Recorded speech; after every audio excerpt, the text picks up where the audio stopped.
नमस्कार। आज हम राजनीति विज्ञान की तीसरी क्लास लेकर आए हैं।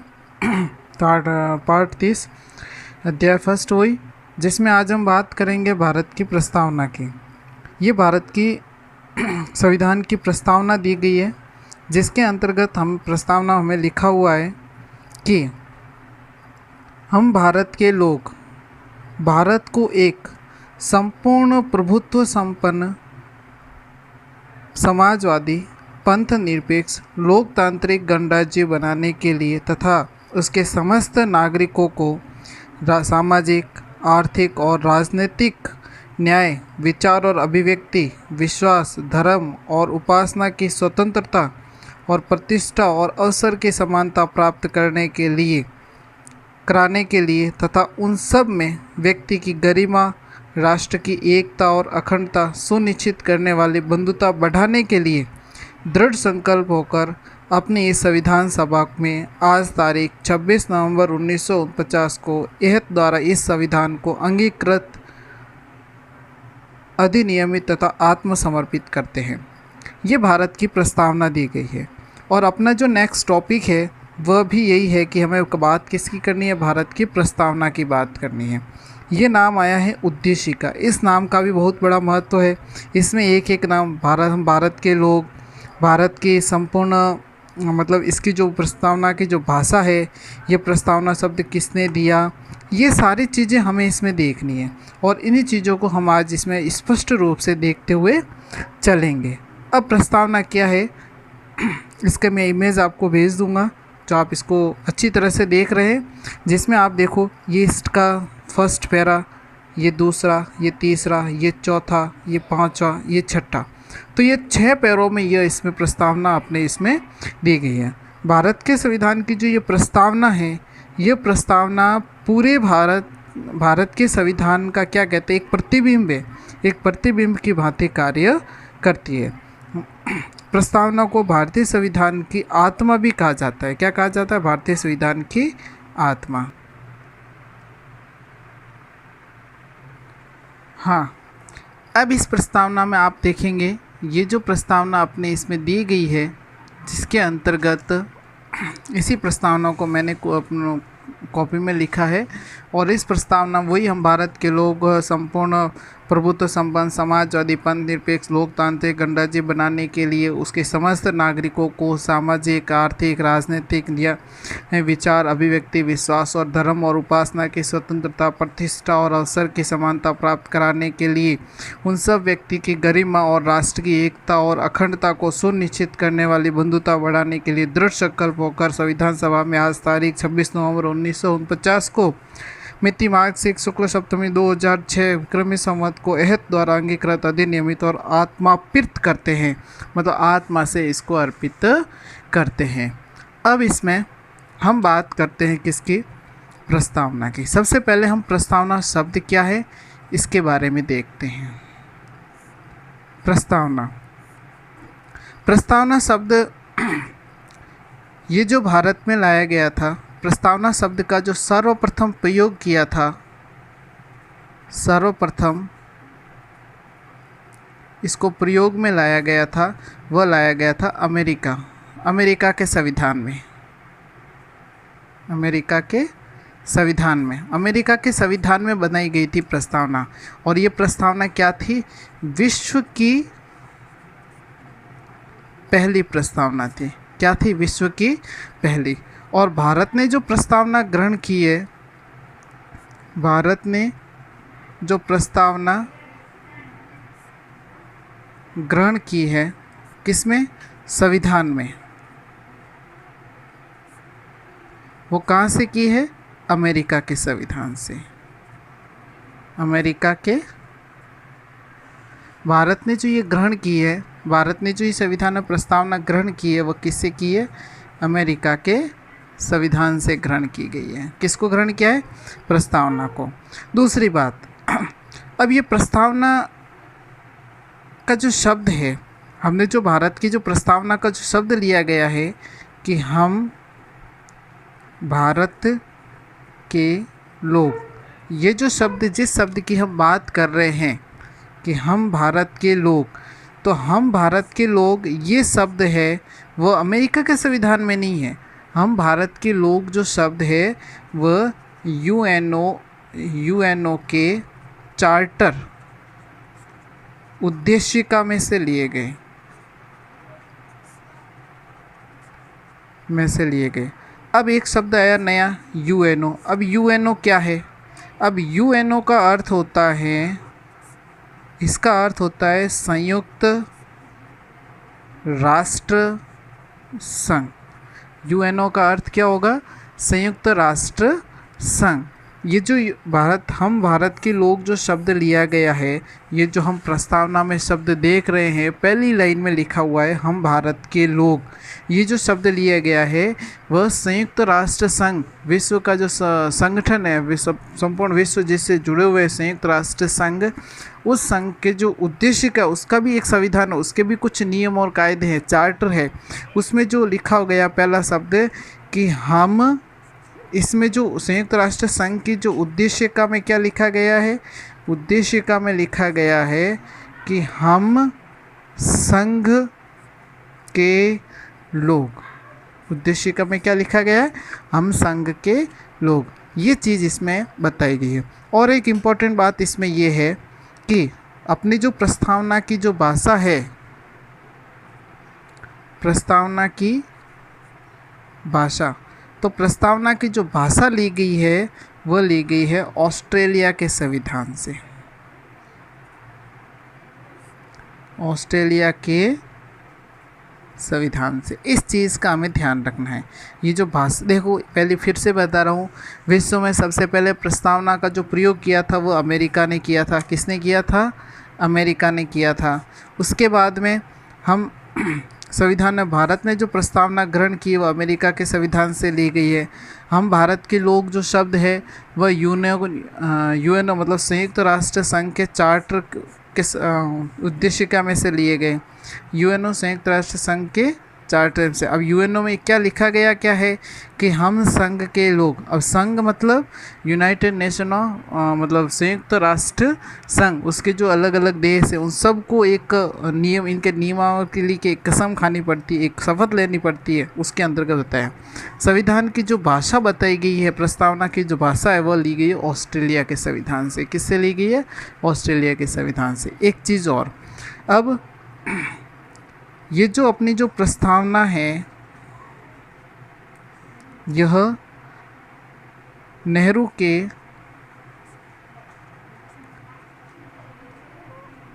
उद्देश्य प्रस्ताव पर आधारित है। प्रस्ताव पर आधारित है। अब 13 दिसंबर 1946 को अब नेहरू के उद्देश्य प्रस्ताव में किसको? प्रस्तावना को प्रस्तुत किया गया। 40 को क्या गया? प्रस्तुत किया गया। कब प्रस्तुत किया गया था? 13 दिसंबर 1946 को। और 22 जनवरी 1947 को इसे ब्रिटिश सरकार ने क्या कर दिया? पारित कर दिया। क्या किया? पारित। तो प्रस्तुत कब किया गया था? प्रस्तुत किया गया था 13 दिसंबर 1946 को। और ब्रिटिश सरकार ने इसको पारित कब किया? ब्रिटिश सरकार ने इसको 22 जनवरी 1947 को क्या कर दिया? पारित कर दिया।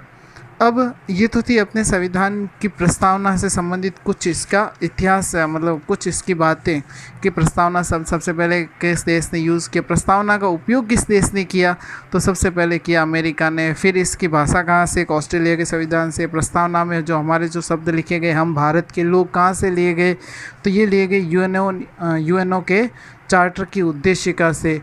यूएनओ के चार्टर उद्देशिका का अर्थ ही प्रस्तावना होता है। उद्देशिका का अर्थ क्या होता है? प्रस्तावना होता है। तो ये किस पर आधारित है? ये नेहरू के उद्देश्य प्रस्ताव पर आधारित है। अब नेहरू के उद्देश्य प्रस्ताव पर इसको पेश किया गया 13 दिसंबर 1946 को प्रस्तुत किया गया। ब्रिटिश सरकार ने कब पारित किया है? तो ब्रिटिश सरकार ने 22 जनवरी 1947 को क्या कर दिया? पारित कर दिया। ये तो थी अपनी प्रस्तावना की बातें। अब इस प्रस्तावना में कुछ एक शब्द ऐसे हैं जो अलग अलग हमें बताए गए हैं। जैसे हम भारत के लोग, ये लिखा गया, ये क्या दे रहा है, ये आदेश दे रहा है, क्या दे रहा है, एक घोषणा कर रहा है। क्या कर रहा है? घोषणा। संपूर्ण प्रभुत्व संपन्न, ये घोषणा का विषय है। फिर समाजवादी, आर्थिक, राजनीतिक, ये विवरणात्मक अध्ययन है। तो इस तरह से इसके अलग अलग भाग में क्या क्या चीज़ें हैं वो हम देखेंगे। सबसे पहले हम बात करते हैं इसके घोषणात्मक भाग की। तो घोषणात्मक भाग में क्या बताया गया? हम भारत के लोग। इसका मतलब क्या होता है कि सारी जो सत्ता है वह किस में? सारी सत्ता जनता में निहित है। जनता में निहित है। सारी जो सत्ता है वह किस में निहित होती है? जनता में निहित होती है। और सारी सत्ता जनता में निहित होती है तो इसका हमें प्रमाण क्या मिलता है? तो प्रमाण मिलता है अपन को यहाँ पर। कहाँ पर मिलता है? यहाँ पर।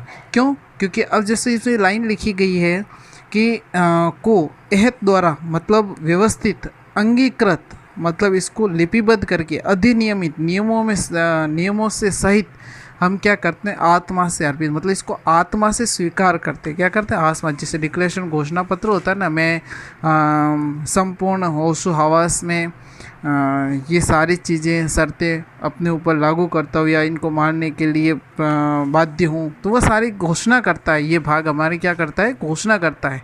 और घोषणा करने से हमें पता चलता है कि अपनी जो सारी सत्ता है वो किसके हाथ में निहित होती है? जनता के हाथ में निहित होती है। फिर हम बात करते हैं उद्देश्य भाग की। किसकी बात करते हैं? उद्देश्य भाग की। उद्देश्य भाग में आएगा संपूर्ण प्रभुत्व संपन्न, समाजवाद, पंथ निरपेक्ष और लोकतंत्रात्मक और गणराज्य, ये सारी चीज़ें इसमें आएगी। अब हम बात करते हैं संपूर्ण प्रभुत्व संपन्न की। क्या है संपूर्ण प्रभुत्व संपन्न? संपूर्ण प्रभुत्व संपन्न का मतलब होगा कि सारी सत्ता, सारी जो सत्ता है वह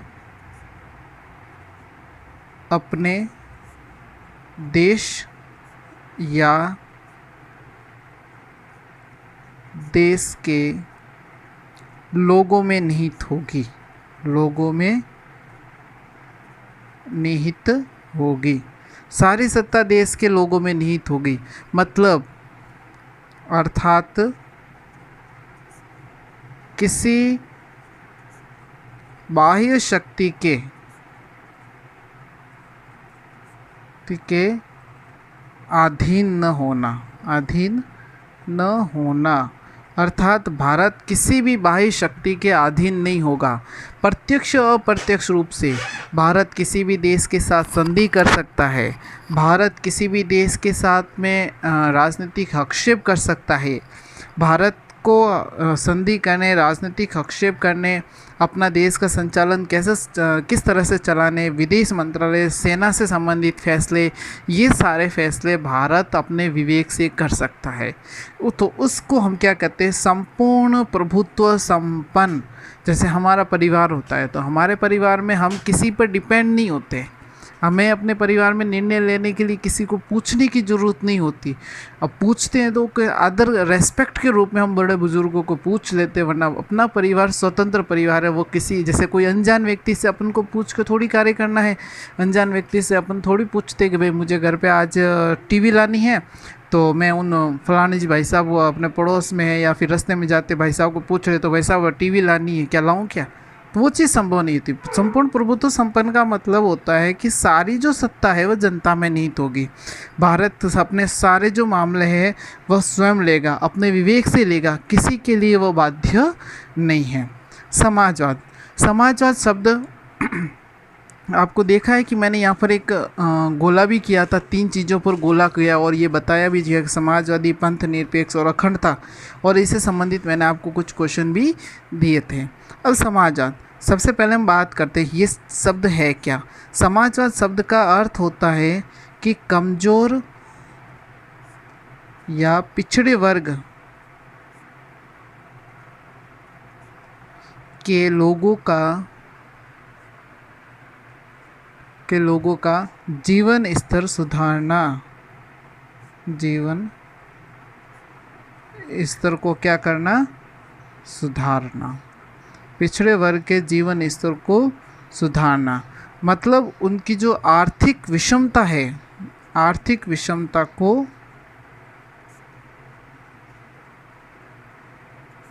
को दूर करना, ये अर्थ होता है समाजवाद का। समाजवाद शब्द 42वां संविधान संशोधन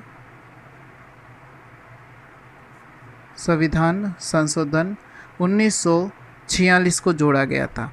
42वें संविधान संशोधन 1946 को, इसके साथ में दो शब्द और थे, और कौन से थे?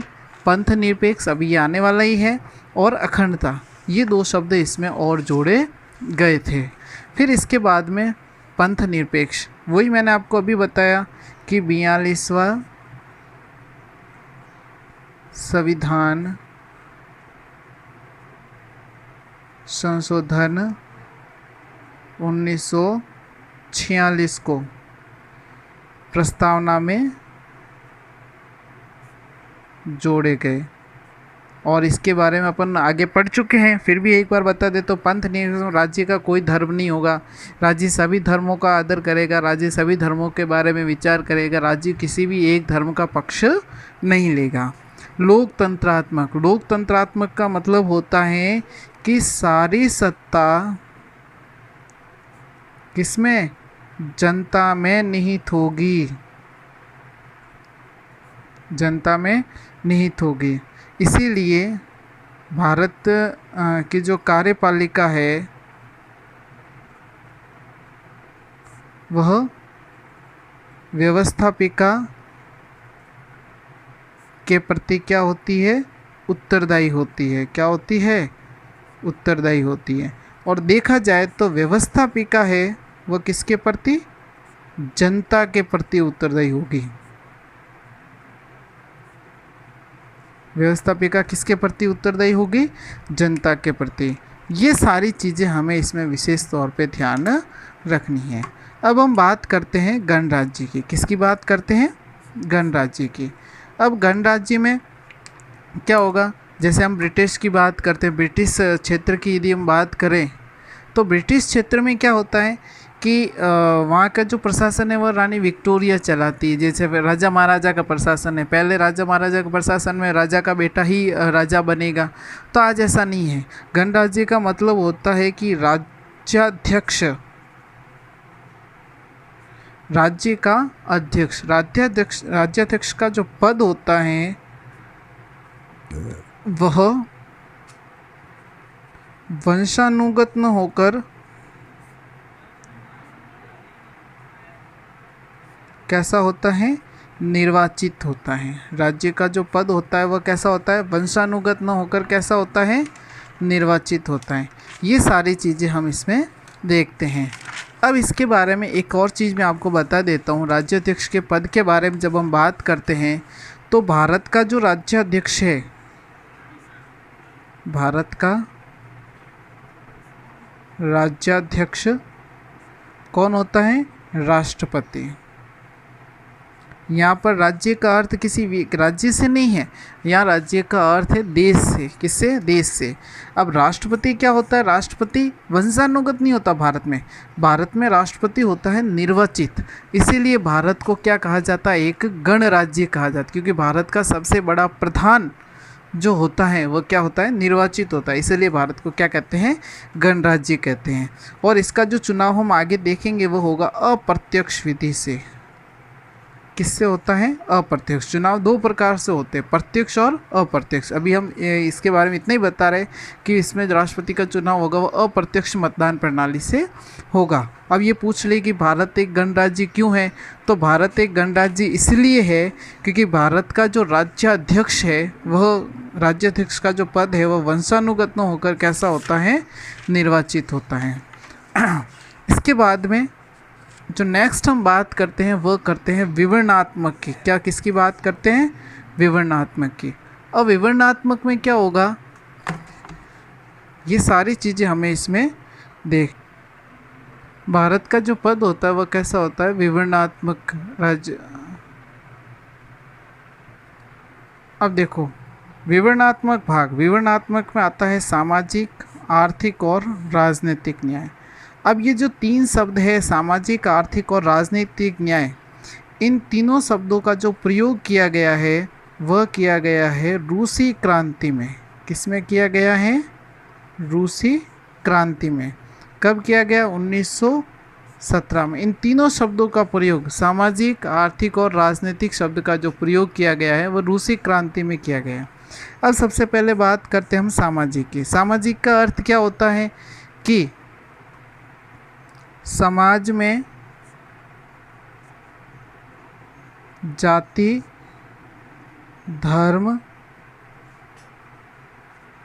लिंग के आधार पर, लिंग के आधार पर कोई भेदभाव नहीं होगा। और जन्म स्थान, जाति, धर्म, लिंग और क्या तीसरा शब्द है? जन्म स्थान, ये भी इसके साथ में इंक्लूड है। इसके आधार पर किसी तरह का कोई भेदभाव नहीं किया जाएगा। फिर नेक्स्ट है, उसमें हम बताते हैं आपको, जैसे आर्थिक है। आर्थिक का मतलब होता है कि भारत के प्रत्येक व्यक्ति को अपनी आजीविका पार्जन, आजीविका चलाने के लिए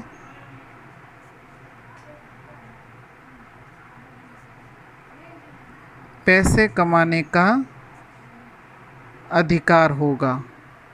मतलब अपनी आजीविका चलाने के लिए वह पैसे कमा सकता है, लेकिन लीगली तरीके से। अब राजनीति का मतलब होगा कि भारत का प्रत्येक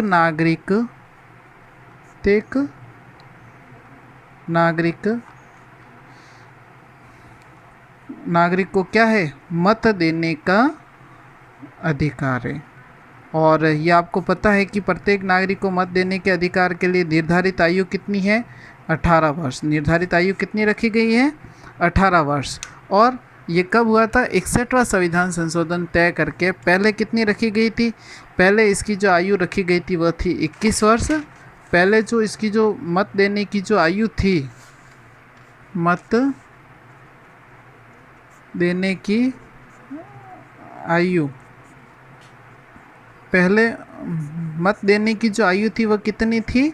वह थी 21 वर्ष। फिर क्या हुआ? 61वां संविधान संशोधन किया गया। संविधान संशोधन किया गया और इसकी आयु कितनी निर्धारित की गई? 18 वर्ष। कितनी निर्धारित की गई थी? 18 वर्ष। अब ये तो थी इसकी बात।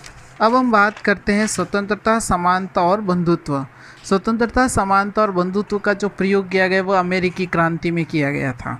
स्वतंत्रता का मतलब भारत का प्रत्येक व्यक्ति को सोचने, विचार करने, बोलने, इन सब की क्या होगी? स्वतंत्रता होगी। इन सब की क्या होगी? स्वतंत्रता होगी। दूसरी चीज़ ये अपना क्या है? मौलिक अधिकार में शामिल है। किसमें? अधिकार में, मौलिक अधिकार में इसको शामिल किया गया। समानता, भारत के प्रत्येक नागरिक को अवसर की समानता प्रदान की जाएगी। अवसर की समानता दी जाएगी। अवसर की समानता ये भी अपने मौलिक अधिकार में है। ये है अनुच्छेद नंबर 16। किस में है? अनुच्छेद नंबर। अवसर की जो समानता है वह अवसर की समानता दी गई अनुच्छेद नंबर 16 में। मतलब कोई भी एक जैसे सरकारी नौकरी निकलती है, सरकारी नौकरी में भारत का प्रत्येक व्यक्ति उसमें फॉर्म अप्लाई कर सकता है। सभी लोगों के लिए एक समान अधिकार उसमें प्राप्त होंगे। ये भी अपने मौलिक अधिकार की श्रेणी में आता है और ये आता है समानता के अधिकार में। किस में आता है? यह समानता के अधिकार में। फिर है बंधुत्व। बंधुत्व का मतलब होता है कि भारत का प्रत्येक व्यक्ति अपने देश के नागरिकों के साथ भाईचारे का व्यवहार करेगा। देश के नागरिकों के साथ क्या रखेगा? भाईचारे का व्यवहार। और इसीलिए अपने विद्यालय में, जो गवर्नमेंट स्कूल विद्यालय में जो प्रतिज्ञा बोली जाती है उसमें ये कहा जाता है कि हम भारत मेरा देश है, संपूर्ण भारतीय मेरे भाई बहनें, तो वो किसको व्यक्त करता है? बंधुत्व को व्यक्त करता है। किसको व्यक्त करता है? बंधुत्व को व्यक्त करता है। फिर है तीसरा। अब तीसरा जो अपना टॉपिक है वो है व्यक्ति की गरिमा और राष्ट्र की एकता अखंडता।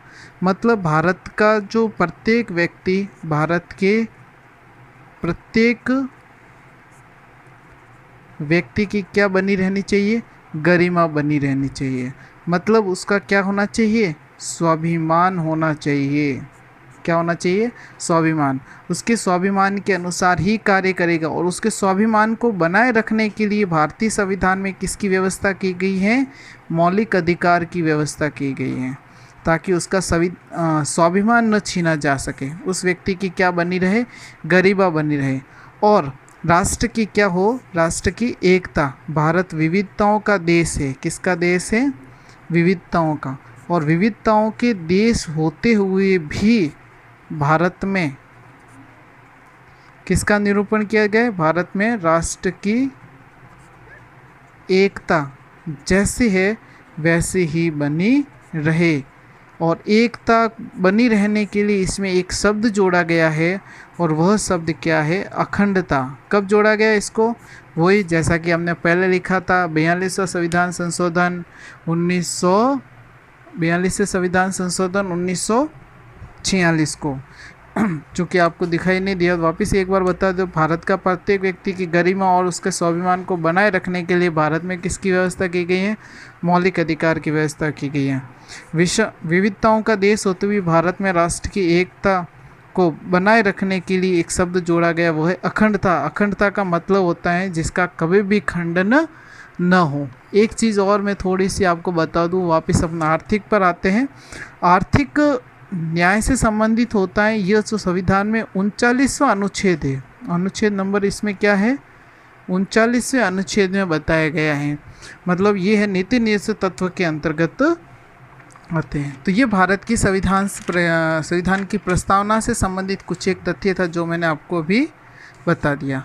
और संविधान की प्रस्तावना से ही हमें इसमें क्या करना है? लिखना है। ठीक है ना? तो इसके कुछ गृह कार्य हैं जो आपको PDF के रूप में भेज दिए जाएंगे, और जिसको आपको अच्छी तरह से करना है। और ये पूरा जो विवरण है PDF के रूप में आपको भेज दिया जाएगा। ठीक है? जय हिंद, जय भारत। आप अपने इस चैनल को ज़रूर सब्सक्राइब करें और आने वाले वीडियो को ज़रूर देखें। धन्यवाद।